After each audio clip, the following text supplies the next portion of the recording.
السلام علیکم۔ آج اصحاب کہف کے سچے واقعے کے ساتھ میں آپ لوگوں کی خدمت میں حاضر ہوں۔ امید کرتا ہوں کہ آپ کو یہ واقعہ پسند آئے گا۔ وہ ایک کافر بادشاہ تھا، بہت بڑے بڑے محلات، رانیاں اور ہر چیز اللہ کی دی ہوئی اس کے پاس تھی۔ بس نہیں تھا تو اس کے پاس ہدایت نہیں تھی۔ وہ خود کو خدا کہلواتا اور اپنے آپ کو خدا کہتے ہوئے لوگوں سے سجدے کرواتا۔ لوگ کم علم تھے، کم عقل تھے۔ بہت سے لوگ بنا کسی جانچ کے، بنا کسی بات کے اس کو سجدہ کرتے، اس کو خدا مانتے، خدا کی جگہ دیتے۔ انہی میں اس کے کچھ وزیر بھی تھے۔ یہ 5 لوگ تھے یا پھر 6 لوگ تھے۔ اس کی درست تعداد جو ہے یہ معلوم نہیں ہے، کیونکہ تاریخ اسلام میں بھی اس پر پردہ ہے۔ تو یہ کچھ 5-6 لوگ تھے جو کہ اس کی بات کو مانتے تو تھے لیکن دل سے قبول نہیں کرتے تھے۔ ان کی جب بھی آپس میں بیٹھک ہوتی، یہ بیٹھتے، کہیں بھی جا کے بیٹھتے تو یہ آپس میں کچھ بات کرتے، سوچتے، اور یہ ایک چیز کہتے کہ دقیانوس، جو کہ اس کافر بادشاہ کا نام تھا، یہ خدا کیسے ہو سکتا ہے؟ یہ بھی ہماری طرح کھاتا ہے، پیتا ہے، اٹھتا ہے، بیٹھتا ہے، سوتا ہے، چلتا ہے، پھرتا ہے۔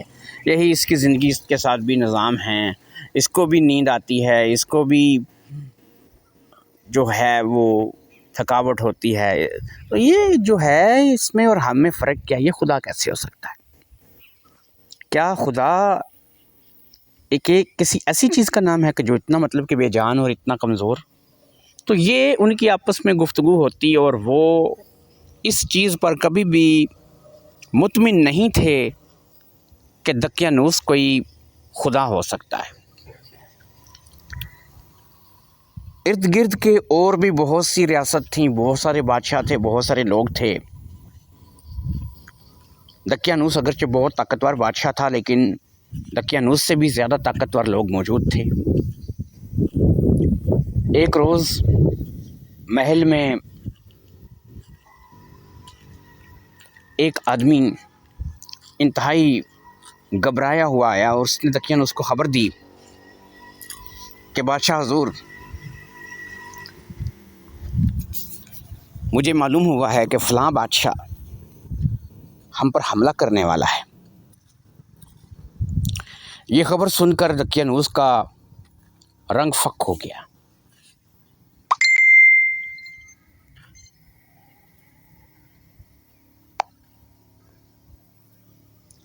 وہ بہت پریشان ہو گیا اور پریشانی کے عالم میں اپنے ہی تخت سے پھسل کر گر پڑا۔ ان تمام وزیروں نے دیکھا کہ یہ بادشاہ تو بہت پریشان ہو گیا ہے اور یہ اپنے آپ کو خدا کہلواتا ہے۔ کیا خدا اتنی کمزور چیز کا نام ہے؟ اس روز وہ رات کو اکٹھے ہوئے، انہوں نے آپس میں ایک میٹنگ کی اور میٹنگ کرنے کے بعد انہوں نے یہ فیصلہ کیا کہ ہم لوگ یہ علاقہ چھوڑ دیں گے، یہاں سے ہم ہمیشہ کے لیے چلے جائیں گے۔ ہم جائیں گے سچے رب کی تلاش میں، اللہ کو ڈھونڈنے کے لیے نکلیں گے۔ ہمیں یہ معلوم کرنا ہے، ہمیں یہ جاننا ہے کہ رب ہے کون اور رب کون ہے۔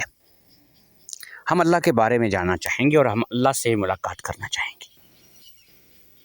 ہمیں اس جیسا فراڈ بادشاہ نہیں چاہیے اور ہمیں اس کی خدائی پر ذرا برابر بھی کوئی یقین نہیں ہے اور نہ ہی ہم اس کو خدا مانتے ہیں۔ تو دوستو، وہ 5 یا 6 لوگ جو بھی تھے وہ اس بات کو طے کر کے کہ ہم یہاں سے نکل جائیں گے اور سچا بادشاہ، حقیقی رب اس کو تلاش کریں گے۔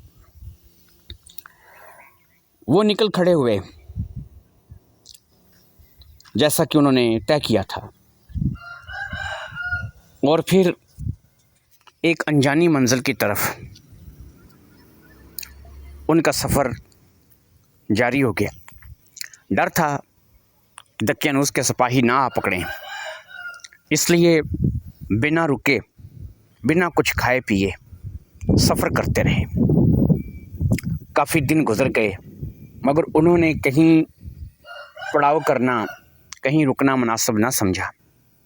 وہ مسلسل چلتے رہے اور اتنی دور نکل آئے کہ اب انہیں ایسا محسوس ہونے لگا کہ دقیانوس کے سپاہی ان تک آسانی سے نہیں پہنچ سکیں گے۔ انہوں نے ایک پانی کا کنواں دیکھا۔ بھوک اور پیاس سے سب کی بری حالت تھی۔ وہ اس کنویں کے پاس گئے اور وہاں پر انہوں نے ایک آدمی کو دیکھا اور اس آدمی سے کہا کہ بھائی ہو سکے تو ہمیں پانی پلا دو، ہم بہت دور سے آئے ہیں، مسافر ہیں اور ہمیں ہماری منزل کا پتہ نہیں ہے۔ اس بندے نے جو کنویں پہ پانی پلا رہا تھا، اس نے پوچھا کہ بھائی مجھے بھی کچھ بتاؤ کہ تم کون ہو اور کس کام کے لیے نکلے ہو اور تمہاری اصلیت کیا ہے؟ تو انہوں نے کہا کہ دیکھو، ہم اس پوزیشن میں تو نہیں ہیں کہ تمہیں بتائیں، لیکن تم بھلے آدمی معلوم ہوتے ہو تو تمہیں بتائے دیتے ہیں کہ ہم نہ خدا کو ڈھونڈنے نکلے ہیں، ہم اللہ کی تلاش میں نکلے ہیں۔ تو وہ آدمی کہنے لگا کہ بھئی یہ خدا کیا ہوتا ہے؟ انہوں نے کہا کہ جیسے کہ ہم دقیانوس کے وزیر تھے، اس نے خود کو جھوٹا خدا بنا رکھا تھا۔ وہ خدائی کا دعوے دار تھا کہ بھئی میں خدا ہوں، اور وہ خود کو سجدہ بھی کرواتا تھا، وہ اپنی عبادت بھی کرواتا تھا۔ تو کبھی بھی ہم لوگ جو ہے اس چیز پر مطمئن نہیں ہوئے۔ تو میں اور میرے ساتھیوں نے یہ فیصلہ کیا کہ ہم لوگ حقیقی خدا کو ڈھونڈنے کے لیے نکلیں گے، اور اللہ کون ہے ہم اس کا پتہ چلا کے رہیں گے۔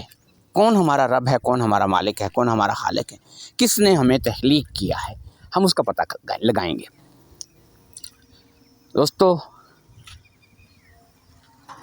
یہ کہہ کر وہ بندہ خاموش ہوا، تو وہ جو کنویں والا بندہ پانی پلا رہا تھا وہ بھی خاموش ہو گیا اور بہت ہی غور و فکر سے یہ بات سوچنے لگا، اور اس نے کہا کہ دیکھو بھائی، بات یہ ہے کہ جہاں تم جا رہے ہو مجھے بھی وہیں لے چلو۔ میں تو خود تمہاری بات سن کر حیران ہو گیا ہوں کہ جس نے ہمیں تخلیق کیا ہے، جو ہمارا مالک ہے، خالق ہے، پروردگار ہے، ہمیں اس کے بارے میں ہی پتہ نہیں کہ وہ کون ہے۔ تو ہم اس کے بارے میں پتہ لگانا تو یہ زندگی کا سب سے بڑا مقصد ہے۔ تو اس لیے آج سے میں بھی تم لوگوں کے ساتھ ہوں، تو میں بھی تم لوگوں کے ساتھ ہی اس مشن کے لیے، اس مقصد کے لیے نکلوں گا۔ تو اس نے کہا کہ چلو ٹھیک ہے، ہم تمہیں ساتھ لے لیتے ہیں۔ جب وہ وہاں سے چلنے لگے تو ایک کتا جو کہ ان کی ساری یہ گفتگو سن رہا تھا، قطمیر نام بتایا جاتا ہے اس کتے کا۔ اسلامی جو کہانیاں ہیں یا واقعات ہیں ان میں اس کتے کا نام جو ہے وہ قطمیر آیا ہے، اور یہ کتا جو ہے نا، اس کے بارے میں یہ پیشگوئی کی گئی ہے کہ یہ واحد ایک کتا ہوگا کہ جو مطلب کہ جنت میں جائے گا۔ مطلب باقی جانور بھی سارے مطلب کہ وہ کسی نہ کسی اچھے مقام پر ہی ہوں گے۔ ظاہری بات ہے کہ جو اللہ کی راہ میں یہ ان کی جانیں گئیں، یا پھر یہ تو بے قصور لوگ ہیں یا بے قصور جانور ہیں، تو ان کا کیا قصور ہے؟ تو یہ بھی مطلب کہ ہیں، تو مطلب کہ سارے جانور ہی نیک اور اچھے ہی کہلائے جائیں گے، چاہے وہ چرندے ہیں، پرند ہیں، درندے ہیں، کچھ بھی ہیں۔ لیکن یہ جو قطمیر ہے، اس کے بارے میں خاص کہا گیا ہے کہ یہ جنتی کتا ہوگا، یہ جنت میں جائے گا۔ تو قطمیر نے جو ان کی ساری بات سنی، تو قطمیر نے کیا کیا کہ وہ ان کے پیچھے آنے لگا۔ یہ چل پڑے تو انہوں نے کہا کہ ہمیں کتے کی وجہ سے پریشانی ہوگی، کتا ہمارے پیچھے پیچھے آ رہا ہے، ہمیں کتے کی وجہ سے پریشانی ہوگی، یہ نہ ہو کہ دقیانوس کے لوگ پہنچ جائیں اور ہم پکڑے جائیں، یا پھر اس کتے کی وجہ سے کوئی پریشانی ہمیں لاحق ہو جائے۔ تو کہتے ہیں کہ اللہ نے اس قوت گویائی بولنے کی طاقت اس کتے کو دی، اور اس کتے نے کہا کہ نہیں دوستو، تم لوگ فکر مت کرو، میں تم لوگوں کے لیے پہرے داری کا کام کروں گا، دور سے آنے والے دشمن کو سونگ کر تمہیں بتاؤں گا، اور تم لوگوں کے لیے حفاظت کا بندوبست کروں گا، تو اس لیے مجھے ساتھ لے لو۔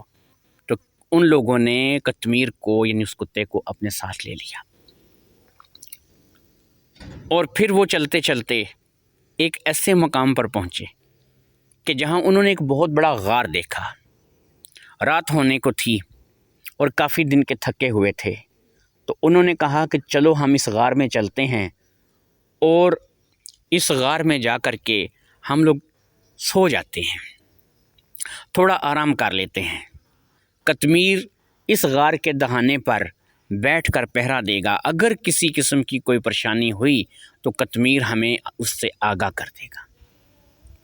اس کتے کو انہوں نے غار کے منہ پر چھوڑا اور خود غار کے اندر جا کر غار میں لیٹ گئے، اور وہیں پر ان کی آنکھ لگ گئی۔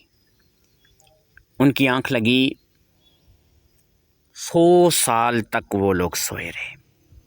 قرآن کہتا ہے، یہ میں نہیں کہتا، یہ من گھڑت کہانی نہیں ہے، یہ سچا واقعہ میں آپ لوگوں کو سنا رہا ہوں۔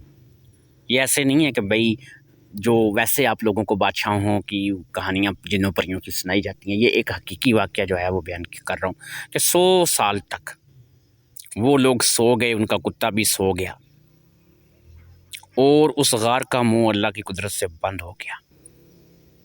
یہ لوگ اس غار میں 100 سال تک سوئے رہے۔ دقیانوس یا اس کے سپاہیوں نے ان کا کیا پیچھا کرنا تھا، کیا آنا تھا، کہ جن کی حفاظت خود اللہ تعالیٰ کی ذات کر رہی تھی، اور خود اللہ ان کا حافظ تھا۔ تو سو گئے، اور پھر 100 سال بعد وہ اٹھے۔ کتا ویسے ہی